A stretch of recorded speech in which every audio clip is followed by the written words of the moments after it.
Hello, everybody, and welcome back to the channel. I'm attorney Vincent W. Davis, and today we're going to discuss a topic that affects thousands of California families every year. And that topic is this: how to prepare for a California divorce case without making costly mistakes.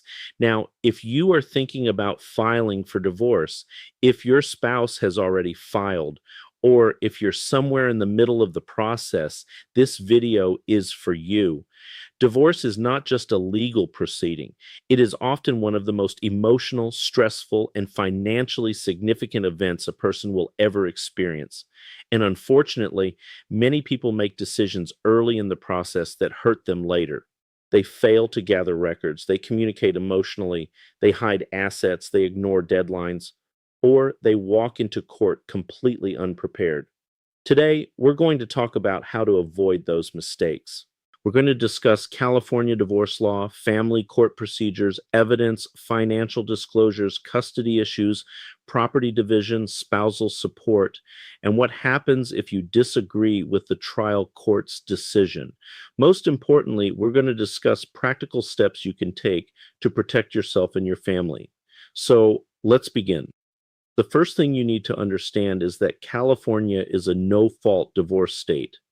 That means neither spouse has to prove wrongdoing to obtain a divorce. You do not need to prove adultery. You do not need to prove abandonment. You do not need to prove cruelty. The most common ground for divorce in California is irreconcilable differences. Now, a lot of people are surprised by this. They come into my office wanting to tell me every terrible thing their spouse has done. And while some of those facts may matter for certain issues, most divorces are not decided based on who was the better husband or wife. Instead, the court focuses on legal issues: property, debts, children, support, and financial disclosures. So, the first practical step in preparing for a divorce is getting organized. Before you file anything, begin gathering records: tax returns, bank statements, credit card statements, retirement account records, mortgage documents, vehicle titles, business records, investment statements, insurance policies, pay stubs, loan documents. The more organized you are, the stronger your position becomes. One of the biggest mistakes people make is assuming they can collect everything later. Sometimes accounts disappear, sometimes access gets restricted, sometimes records become difficult to obtain. The earlier you gather information, the better. Now let's talk about community property. California is generally considered a community property state. That means property acquired during marriage is often presumed to belong equally to both spouses. Notice I said often. Because there are exceptions. Separate property may include assets owned before marriage, inheritances, gifts, and certain other categories of property. But determining what is community property and what is separate property can become complicated, especially when funds become mixed together. For example, suppose one spouse owned a home before marriage. Later, marital income was used to pay the mortgage. Now questions arise. How much is separate property? How much is community property? These issues can become highly technical. That is why documentation matters. Now let's move into the actual divorce process. A California divorce generally begins when one spouse files a petition for dissolution of marriage. The petition is filed with the Superior Court. The other spouse must then be properly served. And right away, procedural rules become important. Service matters. Deadlines matter. Forms matter. Many self-represented litigants create problems for themselves simply by failing to follow required procedures. After service, the responding spouse generally has the opportunity to file a response, and then the case begins moving through the family court system. Now, let's talk about one of the most important requirements in California divorce cases: financial disclosures. California law requires extensive financial disclosure obligations. This is not optional. Each spouse generally must provide information regarding income, expenses, assets, and debts. The purpose is transparency. The court wants both parties operating from the same financial information. Failure to disclose assets can create enormous problems. Judges take disclosure obligations very seriously.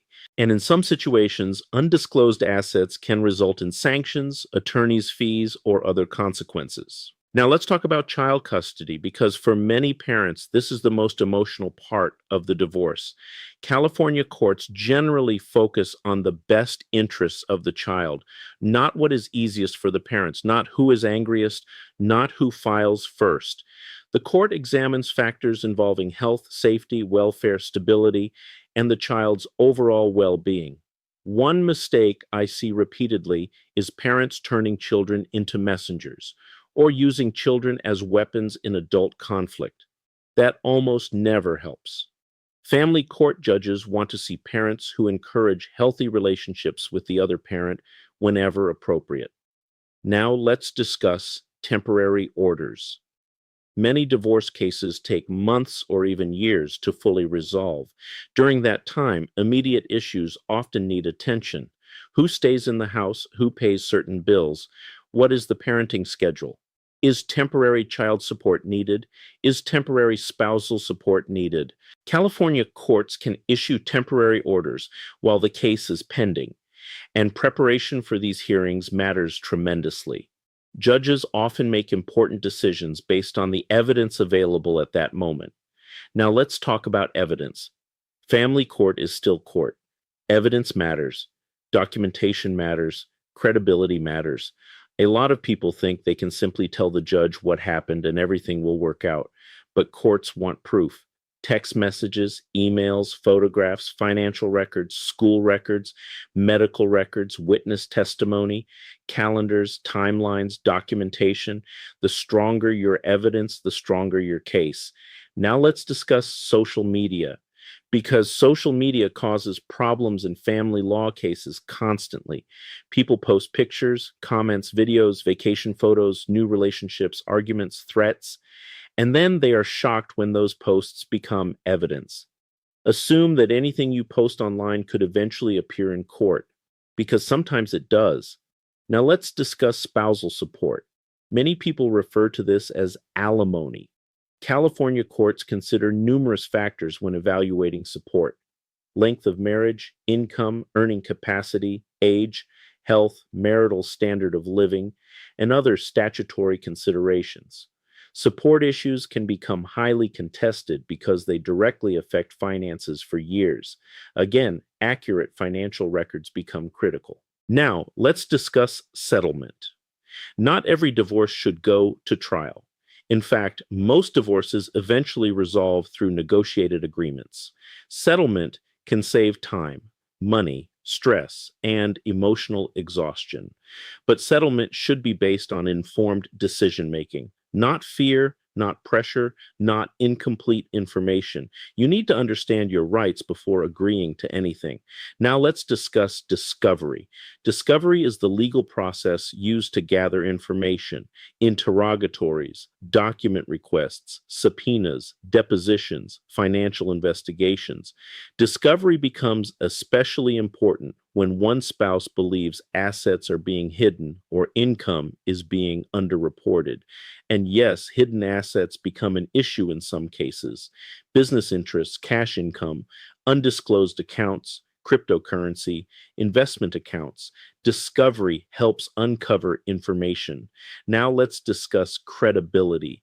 Credibility is huge in family court. Judges evaluate consistency, honesty, documentation, demeanor, and reasonableness. If your story changes repeatedly, credibility suffers. If documents contradict testimony, credibility suffers. If evidence shows dishonesty, credibility suffers. And once credibility is damaged, it becomes difficult to recover. Now let's talk about hearings. Preparation is everything. Know your facts, know your documents, know your timeline, have exhibits organized, understand what relief you are requesting, and remain respectful. Judges notice professionalism. Now let's discuss witnesses. Not every case requires witnesses, but sometimes witnesses become important. Teachers, doctors, counselors, family members, accountants, business professionals. other individuals with relevant knowledge. But remember, witnesses should provide facts, not emotional speeches. Facts are persuasive. Now let's discuss objections. Many people are surprised to learn that objections occur in family court. Hearsay objections, foundation objections, relevance objections, speculation objections, authentication issues. Evidence still has rules, and understanding those rules can significantly affect outcomes. Now let's discuss documentation again because it is that important. Keep records, save emails, preserve texts, maintain calendars, retain financial statements, keep copies of filed documents. You would be amazed how often organized documentation changes the direction of a case. Now let's discuss timelines. Timelines help judges understand events. When did separation occur? When were accounts opened? When were payments made? When were children enrolled in school? When did major events occur?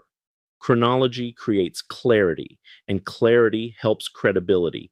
Now let's discuss trial. If settlement efforts fail, the case may proceed to trial. At trial, evidence is presented. Witnesses testify. Documents are introduced. Arguments are made. And ultimately, the judge issues decisions. Trials can be stressful, but preparation reduces uncertainty. Now let's discuss one of the biggest mistakes people make during divorce: letting anger control strategy. Anger is understandable. Many divorces involve betrayal, disappointment, and emotional pain. But family court is not therapy. The judge is there to apply the law. The more you focus on evidence and legal issues, the stronger your position usually becomes. Now let's discuss appellate remedies. Sometimes people lose. Sometimes judges make mistakes. Sometimes parties disagree with the outcome. California law provides certain appellate remedies, but appeals are not new trials. The appellate court generally reviews the record created in the trial court. That means preserving issues during litigation matters tremendously. If evidence was improperly excluded, that issue may matter. If legal standards were applied incorrectly, that issue may matter. If procedural errors occurred, that issue may matter.